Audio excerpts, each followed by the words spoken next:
Ice Cream Conversation.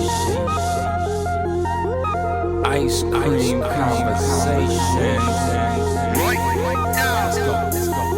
Forever on the grind all day, every day. Ice Cream Convos, always real, they never play. Download the podcast, listen on any day. Why didn't I do this sooner? Only thing you ever say. Xaviera, best host of all time. All of the faithful listeners will say they never lie. Check every story they run, like me with the rhymes. When other shows report anything, it should be a crime.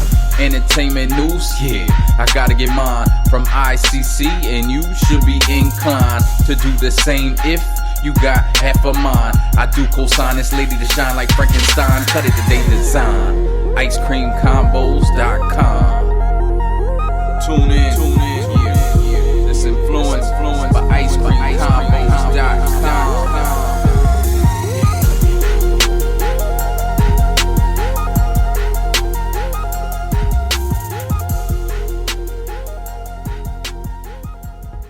Hello, ICC friends. Welcome to the Ice Cream Convos Podcast, where we serve delicious scoops of entertainment and celebrity news. I am your host, Xaviera. And I'm your co-host, Karla.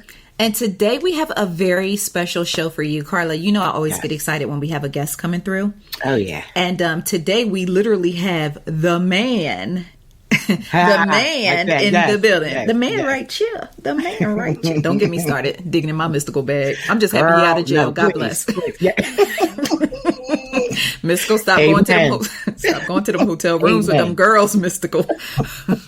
Make music. Please. Make music. Yes, so we have a very special guest. We have independent filmmaker, Mr. Mann Robinson in the building. And I'm pretty sure you have seen some of his work, and I'm very excited to talk to him. So without further ado, I want to go ahead and bring him on. But first, I need all of you to let everyone know that we are now live. So share across whatever social media platform you are listening or watching us on tonight.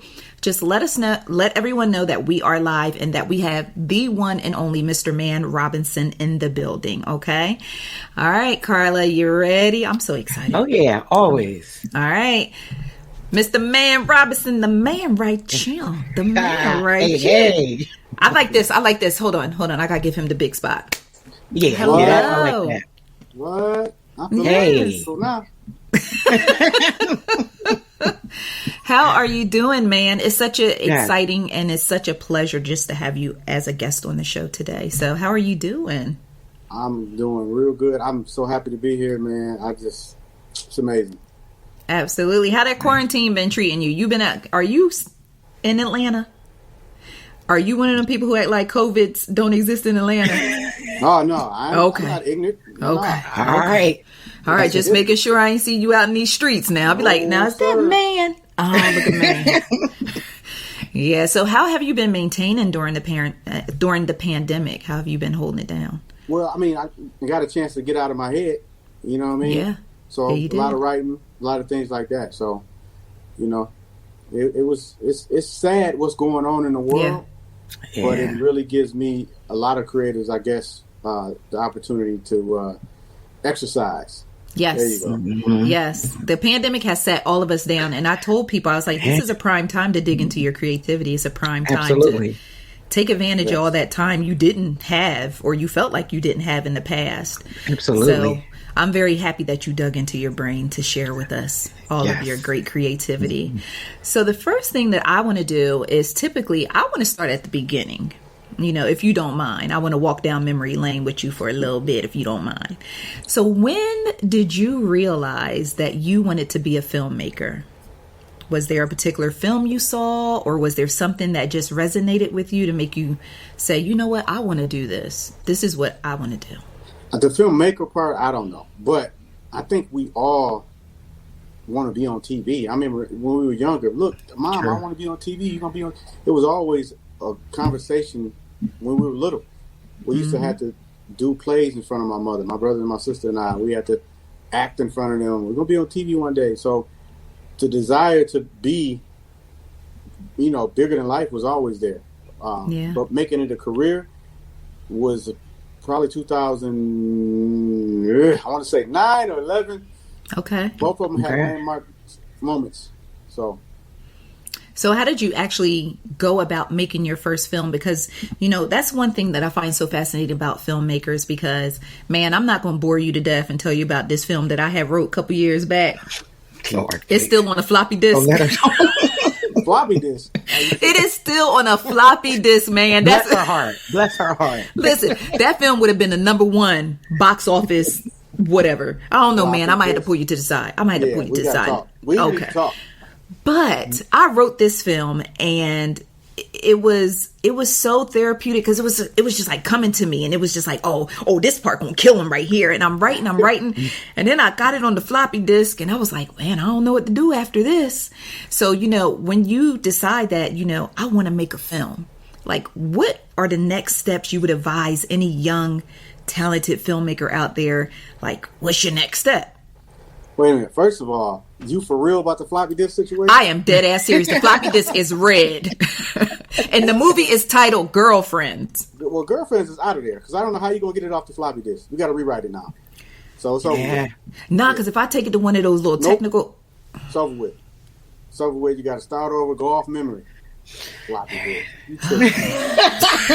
No, look. Don't do me like that, man. Like, come on now. We just getting started. Look, see? Man, look, listen, I tried to tell her. CDs are already old. And you talking floppy disk, dog. Like, you tripping. Man, you gonna let me cook. You gonna let me cook, man. That's okay. When you see that script, though, you gonna be like, you know what? I should have put some respect on your floppy disk. Nah, man. You need to get it out there. Somehow, rewrite it, whatever you got to do. For real. Honestly, I didn't come here to talk about no books or nothing like that, but I really, truly wrote my whole situation. I did the same thing you did. But mine might have been worse. It wasn't a floppy disk. Okay. Because it was past that time era. But it was on the back of commissary papers in jail when I wrote my first book. Wow. On the back of commissary papers, all these dudes running around talking about how they're going to do their next crime without getting caught. I was writing a movie. That was 2007. Wow. And same thing. I didn't know what I was going to do with it afterwards. I was just writing. And it took years. I never shot that film, though. That's you didn't? Film that I'm just holding on to. Maybe one day you may maybe revisit. One day. Okay. I actually rewrote it too during the pandemic. Oh. So, wow. We gonna get it, Karla. We gonna get it. He fronting. We gonna get it. We gonna get it. He fronting. I definitely think so. Still come, but how I got past the commissary paper, that's not the one I shot. So the one that was after that, when I just felt like that was just too far out of reach, dog. So I said, okay, well, I do want to do film, but this is not gonna work. So I just picked up a camera and we really started guerrilla filming.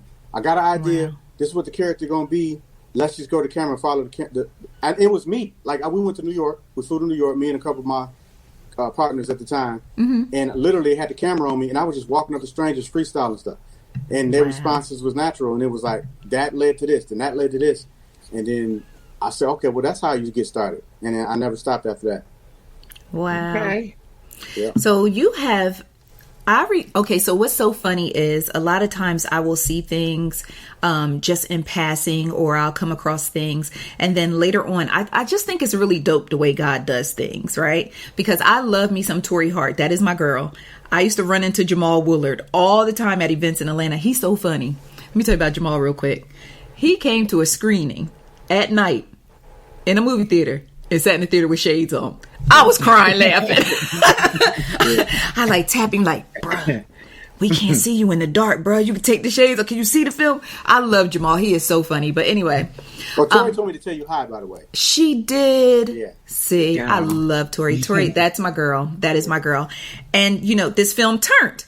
So I'm like, okay, I am so familiar with Turn. And then when I received some information about having the opportunity to talk to you, the first thing I saw was Turn. And I was like, oh, hold on, that's the homie. So I was very excited. And I just think it's full circle. And I think it's just so dope how, I'm familiar with this film and the people who are in it. And then I have the opportunity to talk to the man behind the film. So what I find super interesting is there is a Turned 2 on the way. And I need you to talk to me about how difficult or how you had to maneuver in order to film a movie during a pandemic. Look at his face. He's like, bruh. First of all, I had another film slotted to shoot April. Okay. And it was a deal with BET. And I was supposed to fly out to BET on the end of March. It was already set. And it got canceled. It got canceled because of the pandemic. It was like, you know, I kept getting these calls from people like, the country's going to be shut down for 2 weeks. And I'm like, y'all tripping, whatever. And it happened. And then it ended up being we had 13 months now, 14 months now. Something. Nuts. But so I had another film slotted, and I knew that was my, you know, that was the breakthrough film. I knew it because it was a different genre. The act, you know, it was just different. And I got selfish, no lie. I was like, man, this stupid pandemic done messed me up. I was good. And they was like, but man, everybody's dying. I'm like, oh yeah. Yeah. Right. That part. Yeah. Yeah. Yeah. Still, but it was just, I was so selfish. It's like 4 different people like, don't you think you're being a tad bit selfish? I was like, yeah, I am. So I sat back and I chilled and I told you what, you know, I was writing and wrote a book. Actually 2 books during the pandemic. And I was just chilling like, dang, this pandemic chilling. I'm in Atlanta. I stayed in the house. Like, I didn't go nowhere. Like, I didn't do this. Excuse my language. I don't care. No, you good. I stayed at the house, right? And then all of a sudden I heard that Tyler Perry built a bubble. And I'm like, he got that type of bread. He got that Michael Jackson bread. Yeah. True that. Built a bubble. He's building a bubble. These people's bubble builders. Yeah. So right. I'm like, well, that's not going to happen. So things started, you know, picking up where people were starting to shoot. So I said, well, I can't shoot the one I was about to shoot because BT not ready. And I couldn't shoot it by myself. So I talked to one of my aggregators, and they told me the numbers that Turn One had did. Viewers, not numbers, but views. And I made a decision right then. It was probably March, April, I don't know, one of those months. And I wrote Super Turn, which is Turn 2. And how long does it take you? I wrote it with the intent to, I was like this the whole time I was writing, like maybe the pandemic will be over when I'm done writing this. It wasn't over. So it was hell to shoot during the pandemic. Okay. How long does it take you to write a film? Like, you know, from the process of the idea in your head to, you know, laying it all out, just writing it out, the script, the treatment, all that, laying it out. Like, how long is that process for you? When I started, it could be a year. But now I'm good 60 days now, 2 months. Wow. Write a film 2 months. Now. Well, I got this idea for a movie that's on a floppy disk. You know, maybe we could, you know, me and Karla could holler at you a little something, you know what I'm saying? Gosh. But anyway, don't mind me. Rewrite that. Don't mind me. Rewrite that. Yeah, and don't listen, Karla. Should I tell him about when I did my bid? Oh no, please, no. Okay. Don't let her do it. Don't even ask her about it. Look, he's I'm taking Karla. He's like, no. I do not want to know. So you start shooting. How did you go about doing it? Because you said it was hell. Like, what type of hell? Like, it was 2 types of hell. Okay. The first is safety. You can't go to somebody that's an actor and say, "No, I got you. Trust me. You're not gonna catch COVID. Trust me, dog. I got you." That's not gonna work. They want to know all the protocols. They want to know who's gonna be there. They check it. I thought temperatures was the magic thing to say. That's not enough. So after talking to all these people and realizing that, damn, my safety probably mattered too, then I said, well, I think the best thing to do is to go SAG, which is the union.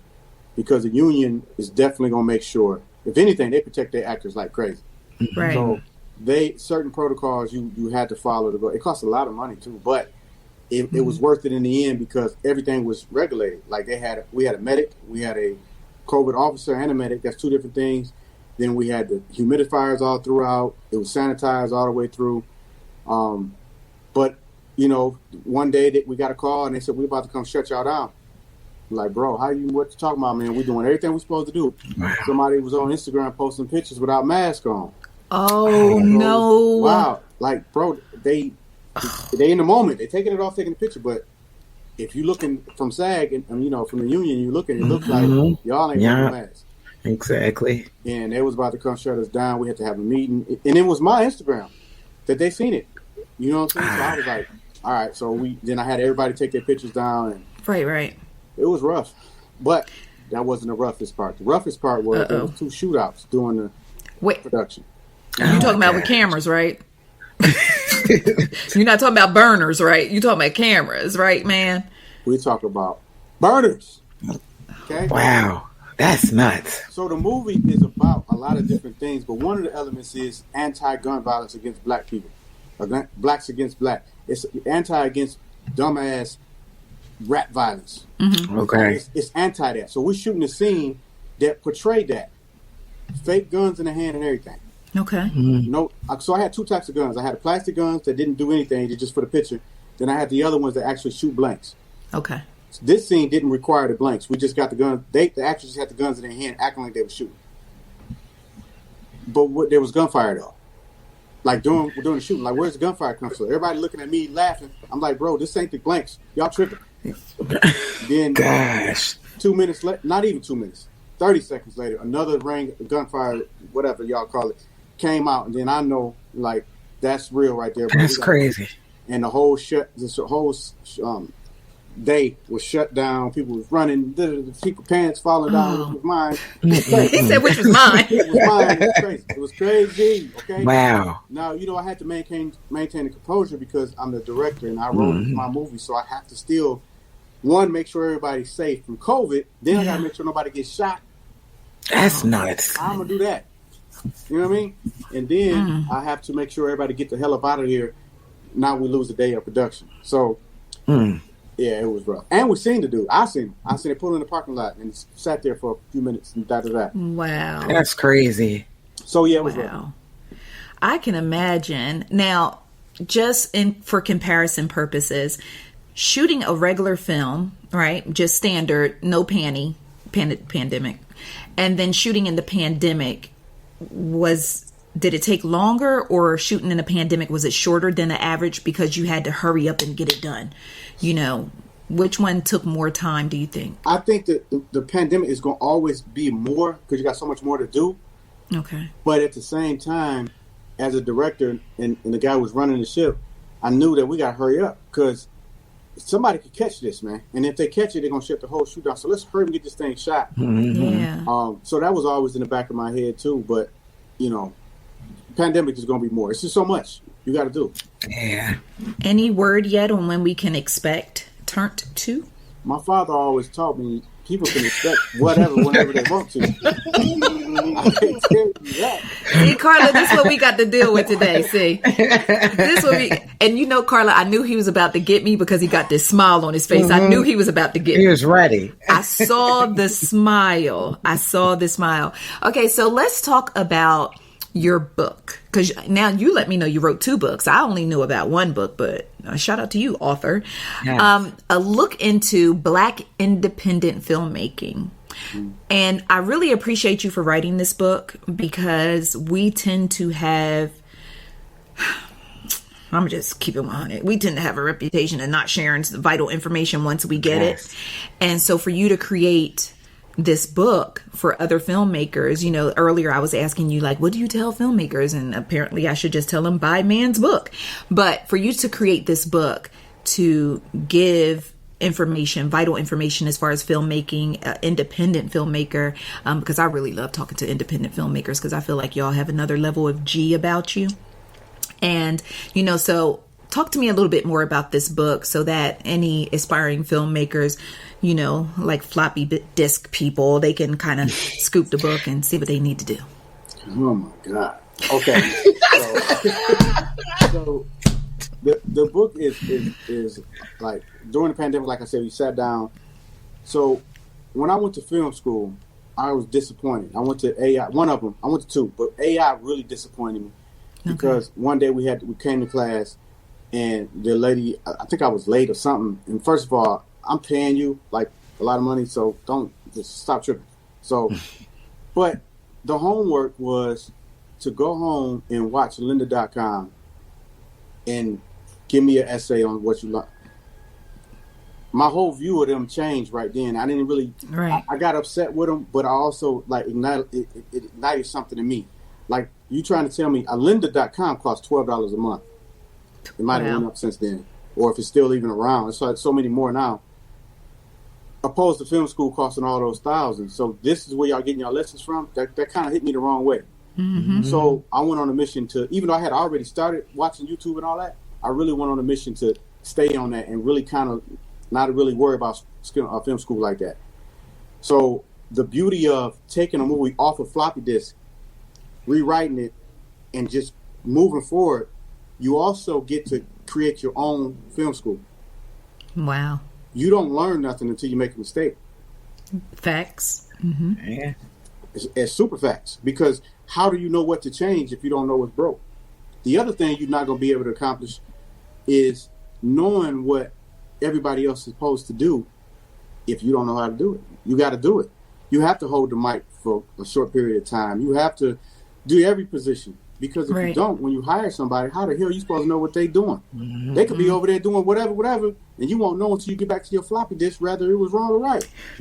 Now you done lost a whole week of filming. Looking stupid when you could have just like said, you know what, in the beginning I'm just gonna do everything. Mm-hmm. Whether it's the right thing to do or not, in some people's eyes, that's what I'm gonna do, and that's how that's how you move forward and progress. So I know I'm long-winded, because no, you good. It's important to me, because when I look back at all the stuff I did study, first of all, I have a podcast as well. I put it on freeze for right now because I'm doing a movie. But on the podcast, it's kind of like bring black actors on, some, with all actors, not just black actors, and it talks about how they got where they are and the things they went through. One of my people was Todd Bridges. Todd. Yeah, right. So I watched Todd Bridges growing up. Before Bobby Brown, I wanted to be the Todd Bridges. Then they moved over to Bobby Brown later. But and I wanted to be Charlene. I'm just saying. I'm just saying I wanted to be Charlene. But that's why I wanted to be Todd. Okay, I feel you. I feel you. So with that being said, he told me something I didn't know. He said that he was the only black kid in Hollywood, and all his dressing rooms and rear rooms are all way different. He was going through. He's like our Jesus when it comes to the film, because he took all those for us. Right. Then John Amos and all these other ones after that. Kim Fields, her story is similar. So, and I realized, I was like, damn, that was never in nothing I watched. That wasn't in literature. So he sent me over to a clip that he did on Little House on the Prairie. Ooh, that clip. That clip, right? So I watched the clip and I was like, really? And that's what ignited me to write the book, because I'm like, damn, nobody talked about this. Then I went down my list of Spike Lee's and all these other film directors, like, y'all got all this, why y'all didn't? Now, I'm not talking bad on them. They my boys. Right. I just didn't understand why. Maybe what you just said. And I decided to say, okay, filmmaking is universal. Anybody can do it. It's not really, you got to learn how to do it. Once you learn, you're good. But what's not taught is, what do you do once you get a movie shot? You got it off your floppy disk. Now you done did what you got to do. Now it's shot. Where do you go? If you go to another site, they're not going to tell you that the door was shut, because their door not shut. Right. So why would they write about it? Well, we know it. So I'm going to write about it and tell you this is how you move around it. One of the things the pandemic did do was push black independent filmmakers to the forefront. So we got more outlets now. Even in the last 5 years, there's more distribution outlets. There's so much more that somebody could wake up today and say, I want to be a filmmaker. Yeah. Buy my book. One, that's the first thing. Yes, number one. That's number one. And they can really, literally make a film career now if they really want to do it. So that's how powerful it is being a black independent filmmaker. I don't know. I just have another respect for you all, because number one, I'm a movie buff. I love movies, and we'll get into that in a second. But I just have a different type of respect for filmmakers, because you have to have that creativity. You have to have the eye for a shot. Like, it's just so many levels and layers to what you all do. And I just take I don't have one on, but I was going to say my wig, but I don't have one of them on either. I just salute you. You know how they say that I take my hats off to you, but anyway. But I just salute you, because it's just I feel like it's just a different level of creativity, you know, even like cinematography and just all of those different things that, you know, the score, just the different things that the average movie watcher does not pay attention to. Like, I'm literally like, dog, this score, oh, the cinematography, oh, that shot right there, you know, and those are things that I think are so special about you all, that you have an eye for that. And I just want to give you your flowers, you know, hopefully you're not allergic, just give you your flowers on that, because that's just so dope. And I just think filmmakers are just chef's kiss. So talking about movies, what are your top 3 favorite movies? Because I'm always curious to ask someone who actually makes films what their favorite films are. Top 3 outside of your own top 3. Let's go. Well, mine would never be in there anyway, because I haven't made it yet. The one that I would put on the list. Okay. But number 1 is Back to the Future. Wow. Okay. It's multiple reasons. The story arcs and throughout that is amazing. Whoever wrote that was really paying attention to every element. I watched that a lot just for that. I liked it before I became a filmmaker too, and maybe that's why, because they did do all that. But being a filmmaker now and seeing all the stuff they did, that's amazing. Yes. 48 hours. Trading Places. Yeah. Classic. One of my favorite. Yeah, absolutely. Yeah, 3 times this week already I watched it. It's just something about it that I love. And then I would say the third one is either Menace, New Jack, or Boys. Oh yeah, that's tough. That's a tough. trifecta right there. Yeah. I can't pick the one out of them. So no, you can't. You got to go through. That is a impossible. Yeah, that's a trifecta. Yeah. Because, you know, that's a trifecta. Okay, I'm not mad at you with that. I'm not mad at you with that. That is a hard decision. Yeah. Now, for me personally, Scarface, Color Purple. Of course, you know, we got the classics. We're not even going to go into the Boys in Hoods and all those, the classics. But there was another gangster film that a lot of people really don't know about that I absolutely love, and I'm not sure if you've ever seen it. Things to Do in Denver When You're Dead. Oh, I'm killing the filmmakers with this one. It's called Things to Do in Denver When You Are Dead. It's a gangster flick with Jimmy the Saint. So when you get a free day, you know, while you're in the house quarantining like the rest of us, being good, you know, check that out and then hit me up and let me know your thoughts on it. It said what? The good day and to be dead in Denver? I will DM you, man. It is called Things to Do in Denver When You're Dead. And the title alone pulled me in, because I'm like, well, what are you actually doing where you're dead? But diverse cast, a lot of familiar faces. It stars Andy Garcia, but it's a dope film. It's a dope film. Yeah, it's a dope film. Oh my gosh. So, man, I definitely appreciate you coming through today, talking to us. You know, I'm so excited. But before you go, I do know that you have your latest film, Troubled Waters, premiered on BET Plus on December 17th. Is that correct? Mm-hmm. Well, do you mind? I would like to play the trailer, if you don't mind. Play it. All right, let's go. You work all your life to make a name for yourself, and the girl you fall in love with ain't even impressed by that. I got an opportunity to do my thing on a wide scale. How long would you be gone for? 8 weeks. Stay here with me. How old are you, Ron? 44. Is that too old? No. How old are you? 24. Is that too young? No. The girl that you with ain't really that crazy about being with you. Does your wife know you're here? But she can't live without you. You got a shot, and it may be your last. That's a good one right there, man. Yeah. You start talking about age. Am I too old? Am I too young? I was like, okay. And, you know, I really, the lead actor in the film, he's an OG in the game. Yeah. Legend. He is an OG. How do you go about casting? That's a tricky one, man. It wasn't always ice cream.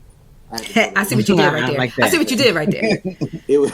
Sometimes, you know, it's rough. You have to have, you know, these people that you attempting to cast, you know, first of all, it's going to make the film dependent. Plus, they are their own business. So they are a business. So they protect that, you know, and they just don't want to just jump into anything. It could mess up their image and everything that they build. True. So you have to, like, kind of secure that in any type of way you can without over talking.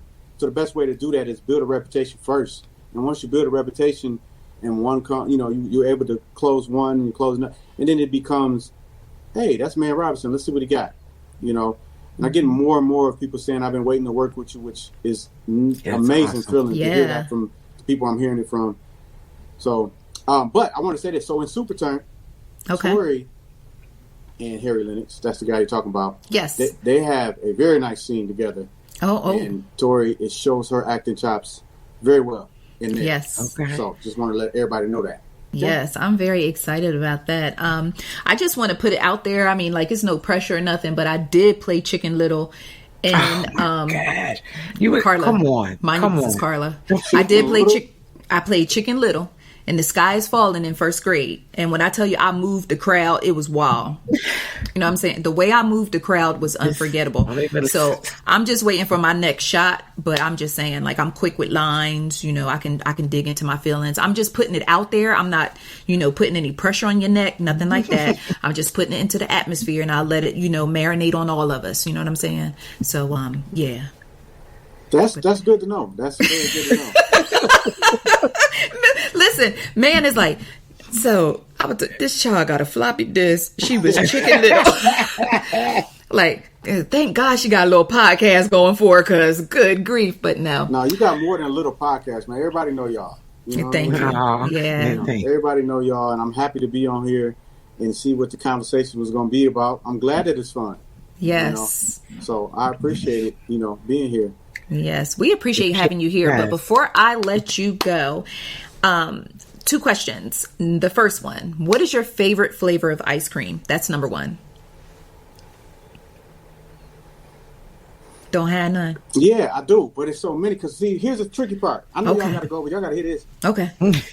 I have literally first cousins. I got 100 and something first cousins. Like, real talk. Wow. Okay. Real spill. Okay. So every Sunday, we used to go to my grandmother's house. Mm-hmm. I didn't have 100 back then. They get older. And Yeah. I got you. Mm-hmm. But we filled my grandmother's house up every Sunday. Across the street from my grandmother was a place called Miller Brothers. All they sold was ice cream. Okay. And we tried every flavor, bro. So I don't know. I would probably have to say pistachio something. Okay. A little something like that. A little something. Now, where are you originally from? Because I never asked. Detroit. See, I should have known. It's so cold in the D. I should have known. It's funny because guys from Detroit, with all due respect, y'all just have like a different flavor about you, and I'm gonna just leave that at that. Like it's like a different type of vibe.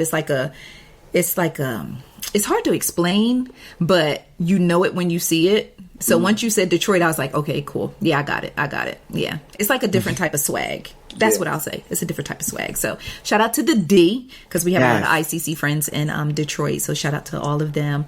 All right. And my last question is there anything that you have coming up or anything that you have going on that we have not touched on that we definitely want to let everyone know about?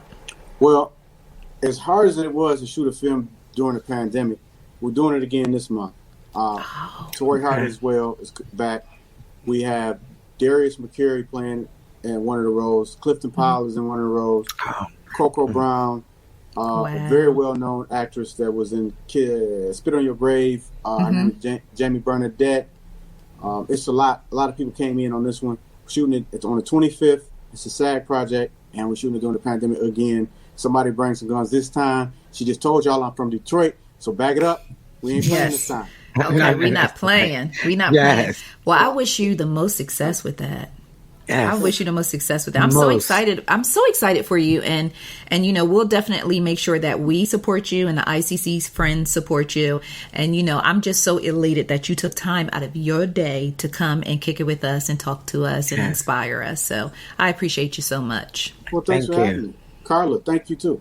Thank you. Appreciate it. Listen, you're always welcome back. All you got to do is say ring, ring. We'll say hello. What's up, man? You coming through? I'm coming back. Okay. All right. We finished filming on March 7th. I'll make it through alive. I'm going to call you on March 8th. Okay. That's a bet. I'm going to hold you. All right, Karla. That's what it'd be like. I'll be in the DMs like, hey, man, remember you had said, because I got the floppy. You got to keep in mind that I was a floppy too. I had a situation with floppy. It just wasn't floppy. You know what I'm saying? So to be here talking to y'all I'm still honored, no matter what it is, no matter if you DM me too much or not enough. I'm honored to even have this conversation in an ice cream type of manner. Just want y'all to know that. Oh, so thank you. Appreciate that. Thank you so much. Thank you, everyone. And how can we stay in touch? And how can the ICC friends continue to support you and follow you on social media and all that good stuff? How can they know what you got going on? Well, the social media is my name here on the screen. Just at Mann Robinson, all the way around. And then you can find the book, since everybody asked anyway. It's on Amazon. It's Black Independent Filmmaking by Mann Robinson. Absolutely. So I hope to see people. I hope I can make my friends yours, and maybe I can have me some ICC friends, and we can get Absolutely. I'm saying 2 words: Chicken Little. First grade. I'm saying I moved to crap. I ain't doing nothing during the pandemic. I'm just saying. I don't think I would have told that. That's Cat Williams. That's a classic line. Yeah. Okay. I'm glad I got esteem of my mother self. Good grief. Good grief, man. You a hard crowd. You tripping. Well, thank you so much. Thank you so much. And we will definitely talk to you soon. And it has been a pleasure having you on the show today. All right. Peace. All right. Bye-bye. Hey, take care. Okay. Absolutely loving everything about Mann. Okay. I got to get to the side. Hey, Karla. All right, guys. Girl. So let's go ahead and take a quick break. And then when we come back, we will dig into the celebrity news and entertainment and tell you everything that's going on this week. Okay. All right, guys. So let's get into the celebrity news and entertainment. Okay, guys, we are back. I hope all of you enjoyed our interview with Mann Robinson. He is everything. And if you are on social media, follow him at Mann Robinson, 2 N's, because he an OG, Robinson, okay? And just when you follow him and connect with him, make sure you let him know ICC sent you. All right, Karla, so I meant to do this at the top of the show, but I was just so excited to get things rolling with Mann because I know his time is precious. Mm-hmm. But I just wanted to start out by giving my condolences and sending my prayers to the Spinks family. Yeah. Legendary boxer Leon Spinks Jr. passed away at 67 on Friday. But what's interesting is he had prostate cancer, but then they said he had other cancers as well. Mm-hmm. So is that just a fancy way of saying like the prostate cancer metastasized? Yeah. Okay. Yeah. That's what it. Yeah. All right. Well, that's that on that. But prayers out to his family. Yes, and it's so funny. The one thing that I always remembered about Leon Spinks was that he was kind of cute, but he had no front teeth. Yeah. So that was I was like, and then his. I wonder where Corey Spinks falls in the family tree because Corey Spinks. One of the things, because I was a boxing fan at one point in time. I was real heavy. Oh yeah, you were absolutely. But I kind of fell off now. Like I don't. You don't watch it, really? I don't care no more. I mean, with all due respect to the boxing community. Football. You sound like me in football. That's interesting. Do you think it's because we getting old? I don't know. I ain't claiming that. Older. Mom, stop playing. Because JB will be watching the fights, and I'm like, You're not stunting it. Yeah, that's how I kind of am with the NFL. It's strange. We got to pinpoint what that is. Yeah, we got to figure out what that is. But Corey Spinks, when he used to come to the ring, he used to be dancing. Mm-hmm. And when I'm talking about, he wasn't dancing like coming to the ring. Corey used to be like, I like it when you do it right. Corey came to the ring like this, right? He be coming down. So Corey came to the ring. Killing it. Bestie, when he got to the ring, when you actually open the things and get in, they will open, he would get to the ring, get up under, and they lift the ropes up. That's what I'm looking for, the ropes. For him to go in, they got the ropes hanging open. He over and he hanging on to the ropes and he doing all this. But giving a whole show. I shall never forget when Corey Spinks had his Apollo Creed moment, because I forgot who he was fighting, but girl, he came out, he was hitting all that. That's when the Nelly dances was out, all this. Okay. When you do it right there, like all the chicken head. Oh, the chicken head, there it is. He came out to that ring, and I'm talking about he was dancing down, because I guess he felt like real good in his spirit, because he had this thing on lock. Ooh, the way he got his ass whooped. Why it always be usually like that though? When they put in their best dances and you come in doing the most. I said he overexerted himself while he was dancing. That's what it is. I'm telling you, that's what it is. We've seen it happen before. Child, when I tell you he got his ass beat to the point where he was hanging on to the ropes like Martin when he was fighting Tommy Hearns. He was hanging on to the... He got his ass whooped. He got his ass whooped. That's He got crazy. wazaza zooped. And I was like, and after that, I ain't seen him no more. I ain't seen him no more. Yeah, I haven't heard the name in forever. And forever, I was like, damn, you got your ass beat so bad. You was like, I think I'm just going to go ahead, retire. He back in the locker room like, hey, dog, I think I'm going to call it quits. I think I'm going to just cash out, I had a good run. That's when you start talking shit like, I had a good run. A nice run. I had a nice little run. And the way I had winded that thing up like this one, I had a good little run. But he could dance. That should have been his calling. Should have been. I was about to say that. That's where he should have went. Yeah. All right, guys. So we also have an update on Cliffy and Mika. One of the accusers, because remember on last week's show, we kind of deep dove into like the accusers and whether or not, many of them were forthcoming or if it was people just jumping in and clout chasing versus real victims and how it just gets all mingled and mashed up, right? Mm-hmm. Well, one of the accusers has hired Lisa Bloom to represent them. Yeah, see? It's going to get interesting. It's getting ready to get interesting, but Karla, at the same time, we're not going to act like Lisa Bloom won't take a case. Oh, yeah. But that's why I said it's going to get interesting because it's going to draw a lot of attention. We're not going to act like Lisa Bloom don't take cases that got more holes in it than Swiss cheese. Of course. That's her MO. The woman represented Quantasia Sharpton. For those of you who may not remember who Quantasia Sharpton is. That's what I was going to say. That when I was thinking of somebody else, but wow, go ahead. Quantasia is the young lady who said she was at the hotel with Usher. Oh, okay, her. That lady. Yeah. So she's the one.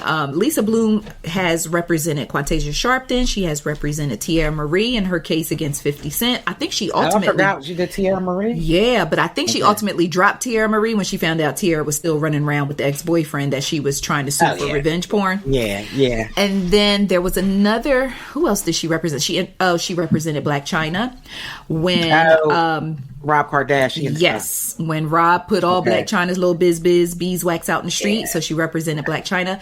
So Lisa Bloom is not new to this. Her, like Sarah pointed out, her mother is Gloria Allred. Yeah, I almost forgot about that. So, So she was bred to be. That's what you like to say, bred to be. Okay. Because if you know litigation, you know Gloria Allred. Yeah. So you already know. Shout out to Philly. That's where she's from. Yeah. Okay. Yeah. Karla, like, shout out to Philly one time. Yeah, that's the one I kind of remember. I'm almost positive she's from Philly. And I think, I don't think Lisa stayed here. She probably was born here or something and then went off. But So, in additional Cliffy and Mika news, Family Hustle has been suspended. Production has been suspended on Family Hustle. I repeat, this is not a drill. Production has been suspended on T.I. and Tiny Friends and Family Hustle. I think it's like Friends, Family, Neighbors and Cousins and Brothers and Hustle. Oh, yeah, it's too much. That is the longest title in reality TV. It's ridiculous. Are you surprised though? What, that the show was suspended? Yes and no. Really? Yes and no. Why yes? Okay, yes, I'm surprised because it's T.I. I figured T.I. could go down to the VH1 offices and drop some $5-10 words and, expeditiously and vehemently deny the egregious allegations purported against him and his wife. This. Yeah, but we're talking about an entity. Yeah. The only reason and we're talking about sexual, I don't know, it's just, I just wasn't surprised because of the allegations. Okay. I automatically think, somebody's going to get a phone call. That's just my automatic thought, but. I think the reason why I was actually surprised is because it wasn't like any pending litigation or anything like that. I'm trying to remember now if the story about one of the accusers hiring Lisa Bloom came before or after. Yeah, that's a good production question. Was halted. Right. That's a very good question. Because I could easily see Lisa shooting over some letter to VH1. So Sarah is chiming in to say, we'll be okay. The show needed to go away anyway. Only Eris wanted to be on the show. Yeah. The kids was over it. Hey. Yeah. I think the kids did cash out. I know who definitely cashed out, and that was Deja. Deja Harris cashed out. Absolutely. Because she had to go through that particularly embarrassing situation with her father on national television. And, but that's another show for another story. That's enough. That's PTSD. It is. I feel like that how long was that? Like, healing from that? She'll probably be healing from that forever. Yeah. Just because of the, it wasn't like it was a private thing. You understand what I'm saying? The whole world. Yes. So. First of all, it was the whole world just off the fact that he got on the podcast and it started making headlines. Yeah. Then y'all doubled down and filmed. Which was nuts. And put it on TV. So it's always going to be a clip somewhere that somebody can drag up later on. Yeah. There's going to be reruns and all that. Because let me tell you something. VH1 may suspend production, but they ain't going to waste their money. They're going to hit us upside the head with all types of reruns. Oh, Flavor loves... and Tiffany and White Boy and Taylor Made and all them child Flavor Flav, Bucky and Shay. I'm glad you said Taylor Made though. I get Taylor Made. Don't act like we ain't think Taylor Made was cute. Yeah, true that. I forgot though. You bring out a name I had forgotten about. That's so funny. Mm-hmm. Yeah, everybody had a name. They'll run you now. Yep. See them years later. Definitely see it years later. Absolutely. But speaking of reality TV and ViacomCBS, they have pieced it up with Nick Cannon. So now, Nick Cannon has apologized profusely. I don't know why I can't say that word. I had the nerve to try it. Profusely, Nick Cannon has apologized for his remarks that the network considered to be anti-Semitic. And now Wild 'N Out is... reportedly supposed to be back in production, so Wild 'N Out soon come. My question to you, Karla, is we touched on this before and we were very careful about it because we know there are certain we don't want no problems. We don't need them problems at all. all I want to point out is the black community got to level up. We got to level up to the point where people scared to say anything reckless about us. Yeah, facts. Anything. Facts. There was a country singer, and I can't think of his name, and hopefully Sarah will help me out in the comments. But there was a country singer who just got busted saying the N-word, caught on tape saying the N-word. I think I read something about that. I'm not familiar with the name, but that was... But what I want to tell you is this country singer got busted saying the N-word. He received backlash, of course, because, we got to swoop down on him. So he received backlash. I think they stopped playing his songs on the radio.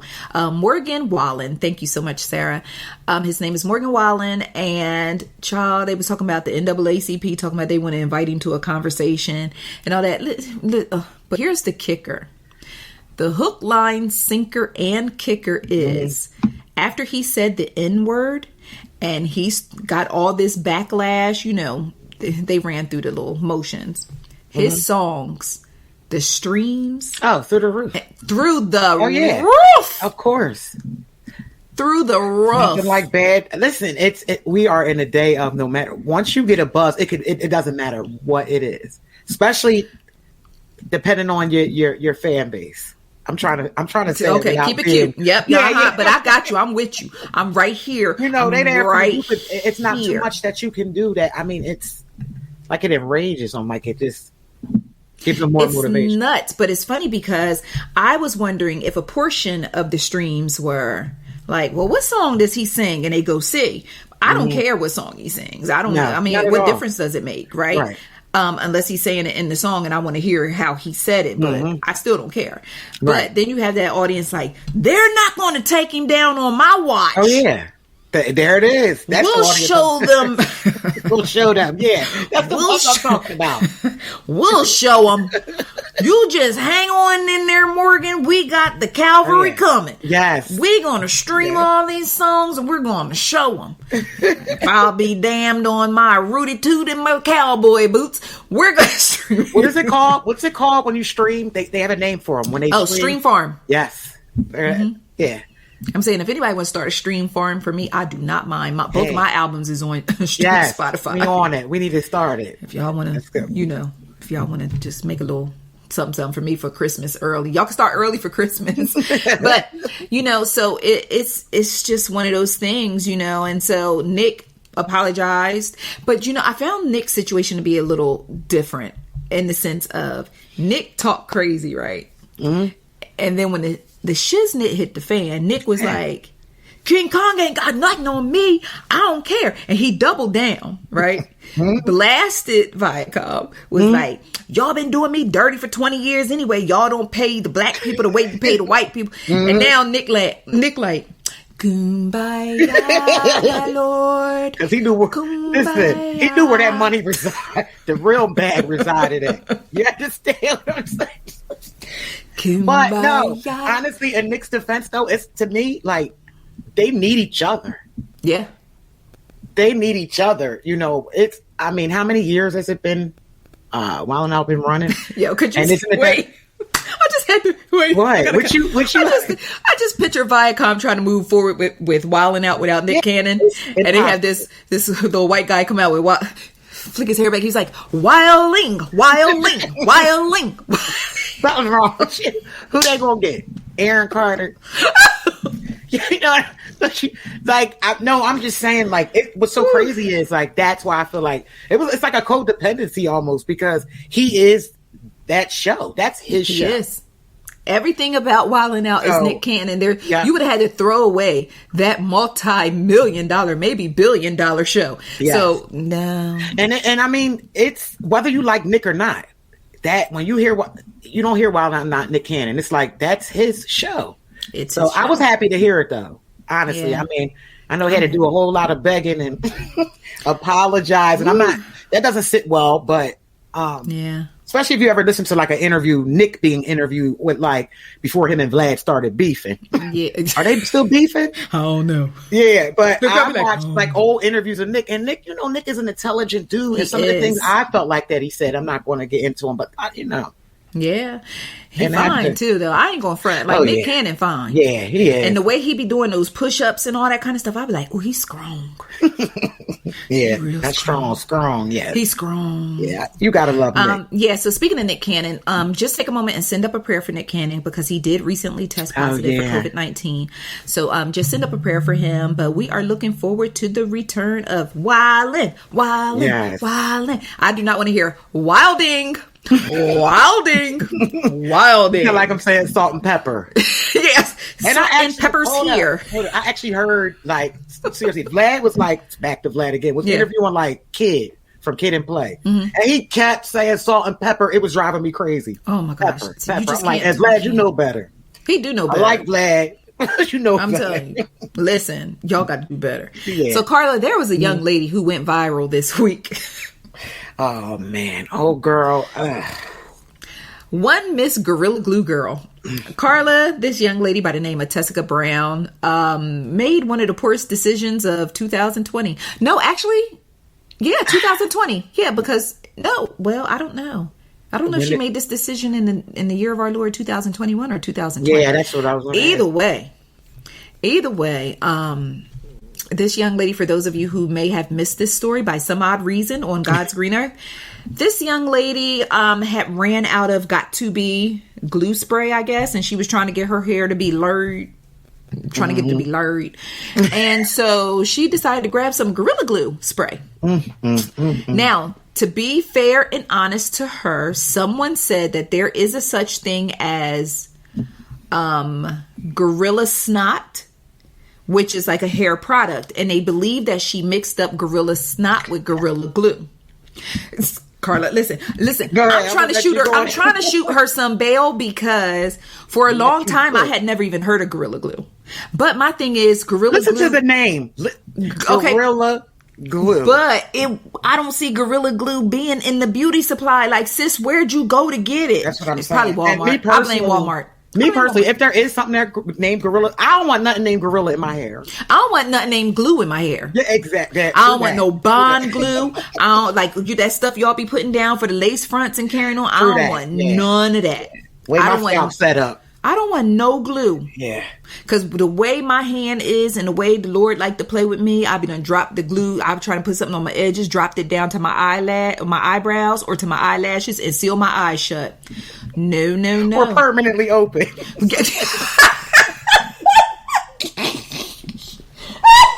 that's worse. Like, please sit up like this. So coming up on the ICC, look, did you try to blink like this? Oh my gosh, that would be horrible. Imagine your eyelid gluing up. Oh, Karla, that's horrible. Glue, I can't even get the... And your skin. It's be like glue and your dermis. Should never have. Oh, Jesus. Yeah, I don't know. Karla, when I tell you that is the one post that I have written that didn't have anything to do with death or sickness, that gave me so much anxiety, because she was like, at first she had it like, she tried to make a little joke about it. She was like stiff wear. Like, she like stiff wear. Girl, everywhere, sis. It's stiff everywhere. Her head is like, it's so glued down. You know what it remind me of? The babies. Remember the baby dolls you would get when you're small, that the hair just is painted or whatever? Yeah, I just visualize. I'm like, she looked like a doll baby. She looks like a doll baby. The first thing, God bless this young lady, because ICC friends, please don't judge us. God bless this young lady, because I've been praying for her and her scout for the past couple of days. I don't even know her, but I was like, Lord, Tessica, you know the rest. Look, first things first, when I first saw her, I thought it was a joke because the eyelashes was mad distracting. Yeah. Oh, yeah. And somebody was like, you sure she didn't glue her eyelashes on too? And I'm like, y'all don't do this, because we're not here to tear down another sister during Black History Month. See? This girl has made Black history. Oh, yeah. Inadvertently with this foolishness. Yes. She is now Black history. Gorilla Glue Girl is Black history now. And we're not even thinking about the health, like, that's your scalp. Your pores. I'm just the girl, I'm thinking about, we already know what our hair care products do anyway, right? Our hair care products have done. So glue. So Sarah is chiming in to say that Gorilla Glue Girl has retained a lawyer and the nut ass wants to sue Gorilla Glue, and because it specifically does not say not to use in hair, and she may have a case. Listen, that's nuts. You ever watch a commercial and they say don't try this at home, and you think to yourself, who the hell would try this at home? Right. Somebody like her. Yeah, you do. It in this day and age, you've really got to cover your ass, because it's just like, did somebody like sue Red Bull? Really? They thought it was going to give them wings. I remember that. That's why I'm like, I remember I don't know that. If it's true, if that's like a false thing, but I'm just like, I know. I remember that foolishness. Because I think I wrote about it. I'm gonna dig back in the site. Well, no, because I had to purge everything before 2015 because I kept getting sued. Anyway, enough about me. So, okay, so the young lady had the glue in her hair for a month before she even took the situation to social media. So now people are personally vested in the well-being of her scalp, her hair, all that, because I just imagine like you snatch her ponytail and just her skull is there. Yeah, like her skull is just there, right? Yeah. So then she went to St. Bernard Parish Hospital. They was like, here, boo, here's a little kit. Here's a little just for me kit. You can go home and try to see if you can get this stuff out. They didn't even treat her. They gave her a kit and sent her behind home. Hey, COVID. You have people being sent out, people that are like in the process of having strokes. I don't know. Like, I know in one area that I'm in right now, where I live at, they're still diverting people at one of our local hospitals. Like, don't go there, or they're going to turn you away. They just don't have the space. So that part I wasn't surprised. Like, depending on where she's at, like, I hate to say it, it's not technically an emergency. All right, so guys, drop in the comments and let us know, do you think Gorilla Glue Girl, excuse me, that was bad. Gorilla Glue Girl has a case against Gorilla Glue because they did not specifically state, do not use this super ass glue in your head, child. I don't think so. Does she have a case? Do you think she has a case against them? I'm like, child, smaller things have prevailed. So she launched. Yeah, true that. That's true. She has launched a GoFundMe, and I was like, look, she can get my prayers, but she ain't soliciting my funds for being stupid. Not at all. Yeah, that's her fault. That's on you, sis. That's on you. What I suggest is you start taking some biotin, so your hair starts growing out. Right? Yeah. And then you shave. Once you get enough to get the clippers underneath it, just go ahead and shave it off. Because it's a lost case at this point. She can't retrieve that hair. And then I'm wondering, like, the hair fall, like, did she clot? Like, I don't know how much she put on. She could have we don't know how, like, years down the road, she might have some, like, neurological problems. We don't know what's in Gorilla Glue. What chemicals. You understand what I don't know. That's just. Have you ever super glued your fingers together by accident? My G. I'm like, amputate at the wrist. I can't live like this no more. My finger's like this, because most times you're doing like this. And my finger got stuck like this. I said, child, just amputate at the wrist. I can't even do it. It's always the index and the thumb. And it got me always. Oh, yeah. Or get a little bit under your fingernail and your skin glue up to your... Oh, chill. So yeah, shout out to Gorilla Glue Girl. Yeah, I have literally been watching this thing like a Netflix special. I'm just waiting for Hulu, Netflix, HBO Max, one of them jokers to pick this story up and try to run with it. Because they're already trying to pick up the story about the Reddit kids. The Reddit kids who ran the stocks up. Oh, yeah. They are already, like, that is legit. That is Wow. legit. They are scrambling to try to get scripts done about that because they literally flipped the stock market on its head. Yeah. So, all right. So let's move on into some dating news. So, Victor Cruz and Karrueche have called it quits after dating for 3 years. They were a cute couple. Yeah, and you know what? I was really surprised at how many people were really like rooting for them to make it. I just thought they were a super cute couple because, Victor Cruz is kind of fine, you know what I'm saying? Yeah. And Karrueche is a cutie. And I was just like, oh, they're just so super cute. One thing that I did appreciate about them was, in the beginning when they first started dating, all the blogs want to post them every 5 minutes. Mm-hmm. But they didn't shove their relationship down our throat. And I appreciate that. No, they didn't. Oh.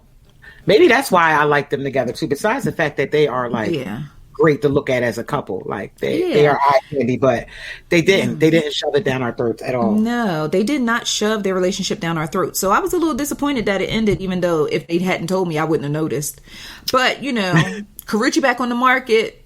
Hey, Karrueche. I love Karrueche. Yeah, I like her too. She has a really good spirit, and I just think about how far she's come because initially she was just the Chris Brown girl, and now she's a star. Yeah, now she's a star. She modeling, she doing her thing.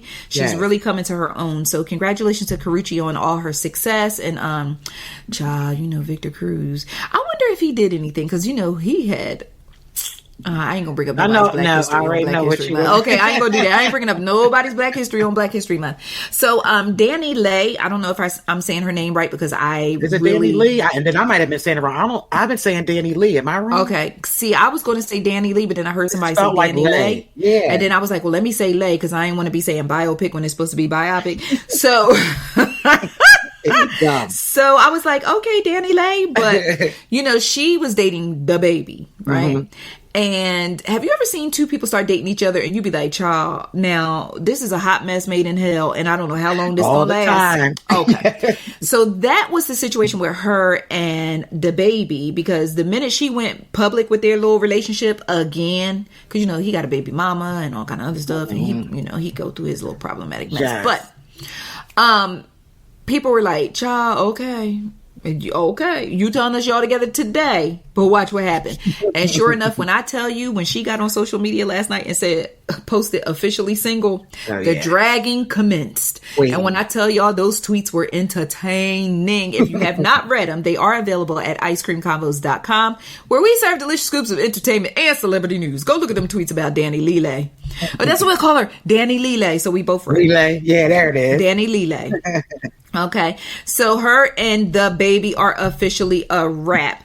Some good Black excellence, because sometimes we talk about all the other things, but it is imperative that we include some Black excellence. Absolutely. So Stacey Osei-Kuffour, I hope I am pronouncing her name right, because I would never want to disrespect this queen, because as one person with a tough name to another, but she has made history as the first Black woman to script a Marvel Studios feature film. Yes, ma'am. That's amazing. Yes, ma'am. Yes. I gotta give her a real life clappage. Yeah. Oh, yeah. So, this news is super exciting because it's literally on the heels of Marvel announcing Nia DaCosta as the first Black female director, because she's doing Captain Marvel too.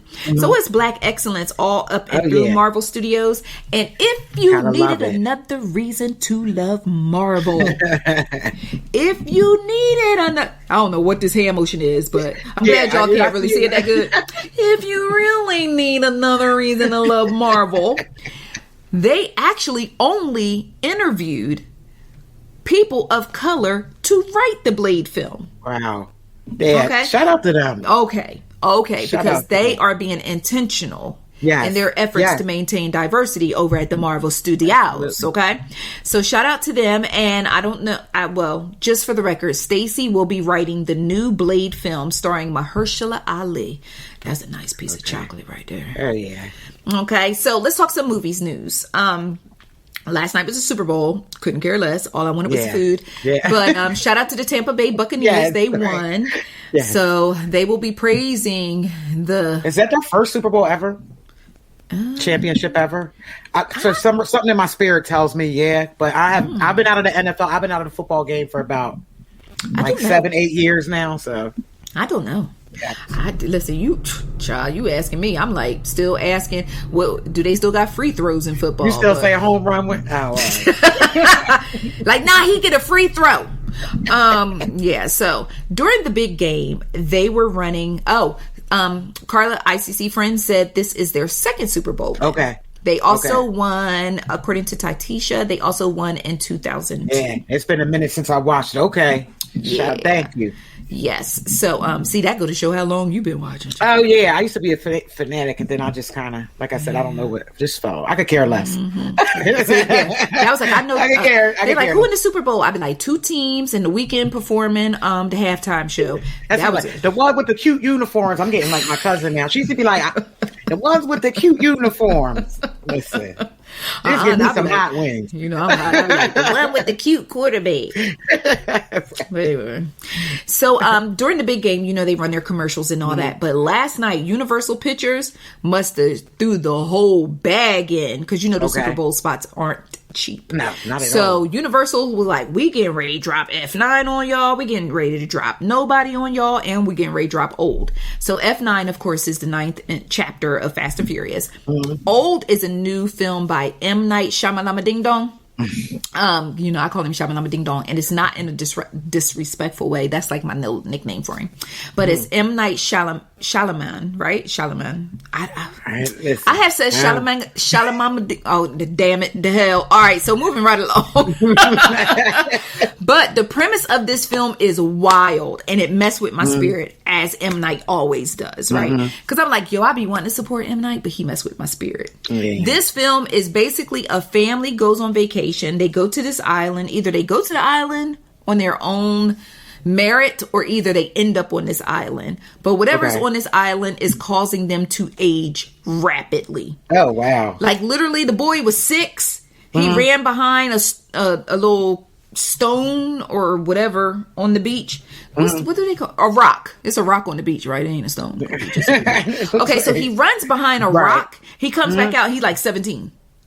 His mom is like, what the hell is happening? He was 6 years old 5 minutes ago. So, nah. Oh, that's nuts. Yeah. See, and I think to myself, M. Night, what the hell you eat before you go to bed that make you wake up and write this stuff that's going to mess with my spirit? Because, you know, I struggle with mortality. I tell y'all that every week. I struggle with mortality, and I'm like, M. Night, I'm not doing this with you. You're playing with me, right? Yeah, so then there's also a trailer for Nobody. And then, speaking of Marvel, they dropped the official trailer for The Falcon and the Winter Soldier. I love me some Marvel stuff. So, Karla, so what are you watching? Oh my gosh, this is like the worst week to ask me. Currently, I'm not watching anything because this past week it's been just schoolwork, and then I'll let everyone know that, you know, because I didn't even get a chance to talk to you. I took place in a workshop. I don't know if you're familiar with Jay Shetty. If you guys are familiar with Jay Shetty, the motivational coach, but he ran like a reset workshop, and it was Wednesday, the 3rd through the 7th. Wow! So I literally was like, they were during the day when CJ was doing school, school. So it was like I had to watch the replay, and then it was like bed. So I haven't watched like anything. So. Well, shout out to you, friend. Don't let them reset you to be like, you know, girl, we've been friends for a long time, but I feel like I'm elevating and moving past this friendship. Don't make me beat a motivational speaker's ass. I will do it. I will set it off. He'll be doing his next webinar, and I come up from the side like, this is for us. Yeah, no. Yeah, because you know, you ever like watch something motivational and then make you start looking like, yo, I need a new circle.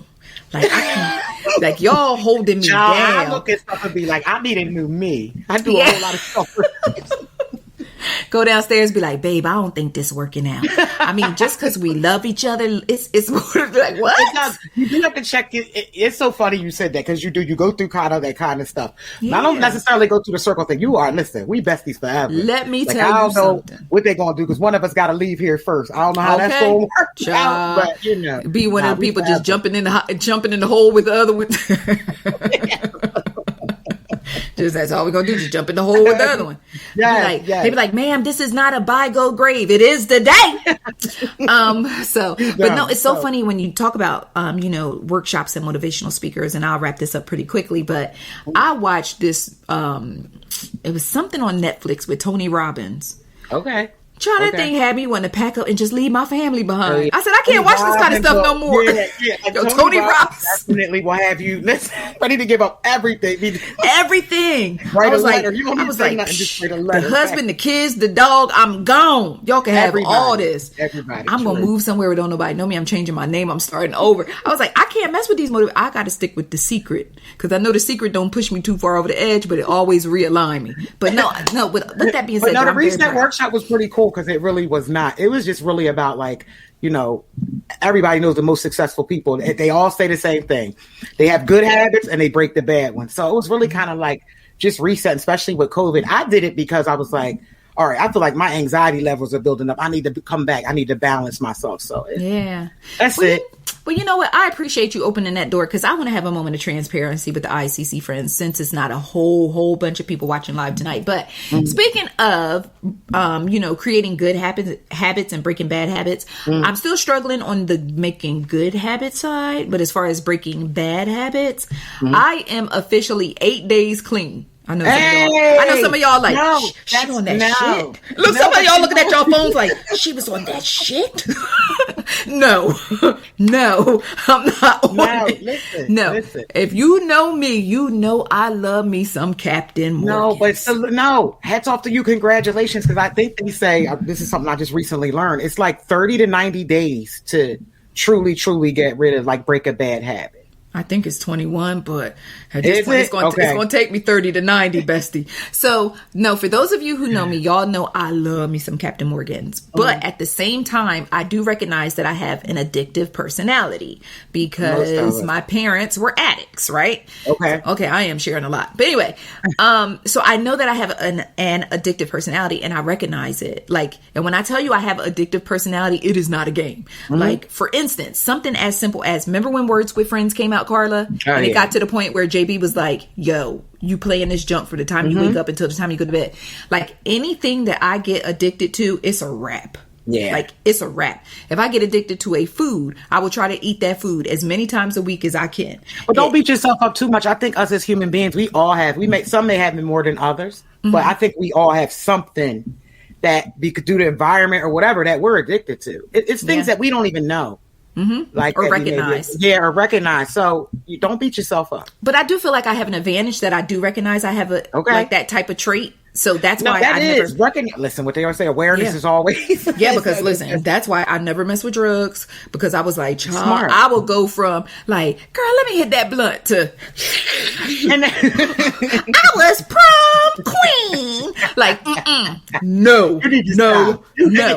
So if you are watching right now, drop down in the comments and let me know. Or if you're listening right now, drop down in the comments and let me know, what are you addicted to right now? Now, it could be a cute little addiction, or it could be we need to check you in somewhere. If we need to check you in somewhere, we're going to dig a little deeper. But if it's a cute little thing, but my thing was Captain Morgan's, and Captain Morgan's is an alcoholic beverage, for those of you who don't know.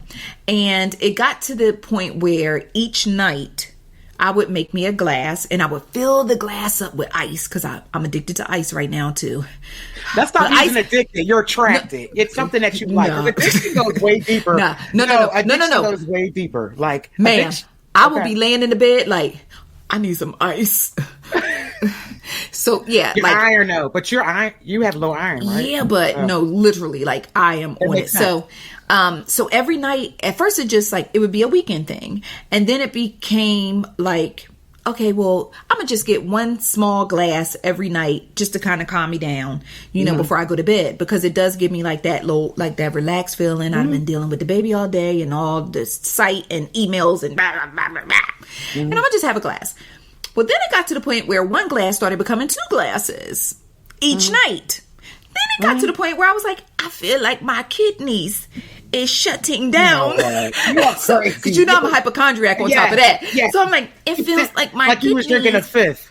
Yes, like I'm drinking a fifth. Right. One glass that's already full of ice. But it's just, number one, I have identified that I am addicted to the sugar because Captain Morgan's is extremely sweet. Okay. Right? Okay. Now, before I was addicted to plum wine. Shout out to everybody who remember my plum wine addiction. That's also sweet. Raise your hand if you remember my plum wine addiction. Listen, it was to the point where as soon as somebody came in the house, one time my sister came to visit me, right? And she works like in government. As soon as she got in the house, I was like, girl, I have a glass of plum wine. I was like, all right, let's take pictures. She was like, I can't take pictures with no plum wine. She was like, hold on. Hold on, sis. Hold on. Chill with the camera. Right. Chill with the camera. You know, but plum wine was my shiznit. And then eventually... I had to stop drinking the plum wine because it started giving me headaches. Remember that? Right. So then I was like, okay, Captain Morgan, don't give me no headaches. But then so anyway, I made a conscious decision. I said, you know what? I recognize the fact that I'm addicted to the sugar in it. Right. I can still eat and chew my ice. I could just put some water on top of it. So now I am 8 days Captain Morgan's free. I'm going to put some pressure on you though. You know that a habit, any bad habit or addiction. Now, what are you replacing that with? Because that's where most of the failure comes in, is we forget to replace one habit, a bad habit, with another. With possibly a good habit. It should be. Actually, I'm drinking a lot more water. Okay, that's good. So that's what I'm covering up the label because they're not paying me. I'm drinking a whole lot more water over the ice. So you still, that's good. You still have the ice, but instead of still got the ice. So I'm using water. But when I tell you, because you know, it started out really funny. Like I was telling my husband, I was like, you know, I think I'm addicted to Captain Morgan's, and he was like, child, okay. And then one night I was standing up in the kitchen just looking at it. And it was looking at me, and I was looking at it. You know that meme with Diddy and the dude was like, and Diddy was like, and the dude was like, that was me and Captain Morgan's just standing in the kitchen looking at each other. And I was like, yo, I gotta go to bed. And so, so I'm very, very proud of myself. I am too. You know, I'm proud of myself. Willpower. A lot of times we underestimate ourselves. Yeah. Like what we can do. So that's dope. And I'm super proud to say that I had been 1 week no Captain Morgan's, and I have lost 3 pounds. Nice. Now, I don't know if one thing got something to do with the other, but I am 3 pounds down. That's the reward. That's the reward. The weight loss. See? Yeah. In a minute, listen. That's motivating. Probably on week 3 of no Captain Morgan's, I'm gonna be doing a silhouette challenge. Like, put your hand on my shoulder. I'm gonna be doing a silhouette challenge. I'll be like, yo, get her ass out of here. Y'all don't want me to start. Listen, I told Destiny, and for those of you who don't know, Destiny is my 12-year-old daughter. I told her, I said, I'm gonna do the busted challenge. She was like, Mama, no, your knees. I was like, I'm gonna do the busted challenge. That is too funny. She was like, Mama, know your knees. So so with that being said, but Karla, I love everything about you, and I love the fact that you are always taking steps to grow and expand and trying. Just to pray for me. Yeah, but just to be an even more incredible person than you already are. So, you know, because usually when you get great, it rub off on me. So I'm all about it. So you go watch. I can't watch. I'll be done packed up and left. That's vice versa. You won't stop playing. You heard me? I'll be done packed up and left. Now she was upstairs doing the podcast. I got the bed sheets tied together, and I'm going down the outside of the window. Meet me at the COVID. Crazy, yeah. Be like, I'm gonna be at the train station. I got my mask on because of the COVID. So, so with that being said, I think now would be a great place to close out the show. And Karla, thank you as always for being such a wonderful co-host. Thank you, and shout out to Mr. Mann Robinson for coming through and just giving us some of that Detroit love. Yes, He was like, man, you better get the hell out of here with no floppy disk. Man, do not play. No, he was like, oh my God. Yeah. See, but you know what I appreciate about Mann? Karla and I have been doing this for so long that we have literally had people where we say, how long you been a filmmaker? 3 years. Yes. You ain't never lied. Did Santa Claus come see you when you was a kid? Yup. Remember when we used to ask people what their favorite childhood memory was? Yes. And somebody was like, that was so good. I really don't have one. Yeah.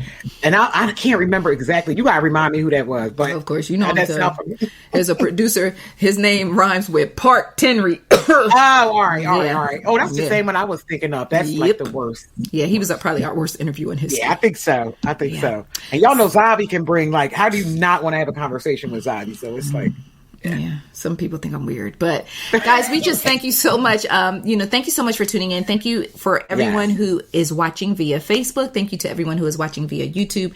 Thank you for chiming in with your comments. Sarah, Titisha, Rhonda, Shantae, Rob, all of our usual suspects who always join us every week. Thank you for chiming in and just adding to the show and making everything so much greater. Thank you, Sean, as well.